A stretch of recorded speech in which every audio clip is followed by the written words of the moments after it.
Ba'zida bir tabassum, bir so'z, bir e'tirof butun kuningizni nurga to'ldiradi. Bugun biz kutubxonamizda siz bilan minnatdorchilikni baham ko'rmoqchimiz. Borligingiz uchun rahmat. Kitobxondan yurak so'zini tinglasak.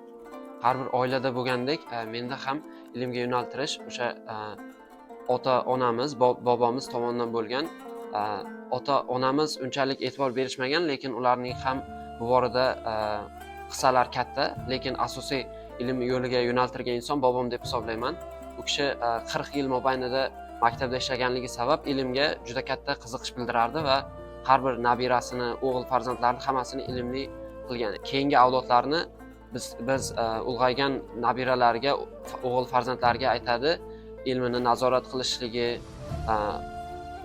erinmasdan o'sha ular o'qiyotgan, ta'lim olayotgan joylarga borib o'qishlari haqida so'rashlarini va men ham o'sha narsadan ilhomlanib bu kutubxonaga ukamni ham olib kelganman.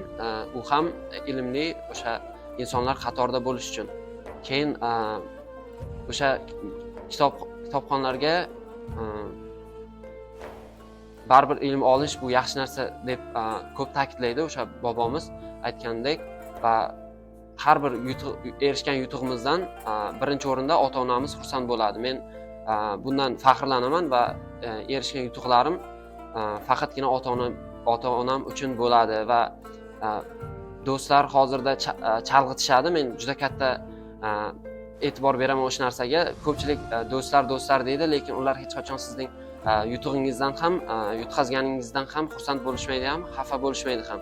Shuning uchun hamma narsani yutuqni, erishgan yutug'ingizni oila bilan bo'lishingizni istardim va ilm yo'lida ham menga katta poydevor bo'lgan oilam deb hisoblayman. Ota-onamiz bizni savodli bo'lishga, yaxshilik bilan yashashga, ezgu amallar qilishga o'rgatgan aziz insonlardir. Shunday ekan, keling, aziz insonlarimizga borligingiz uchun rahmat deb qo'yaylik. Siz ham biz bilan birga bo'ling. Ularga dil izhorlaringizni, minnatdorchilik so'zlaringizni video yoki xat ko'rinishida yuboring. Chunki ba'zida birgina rahmat ona, rahmat ota degan so'z ularning qalblarini nurga to'ldiradi.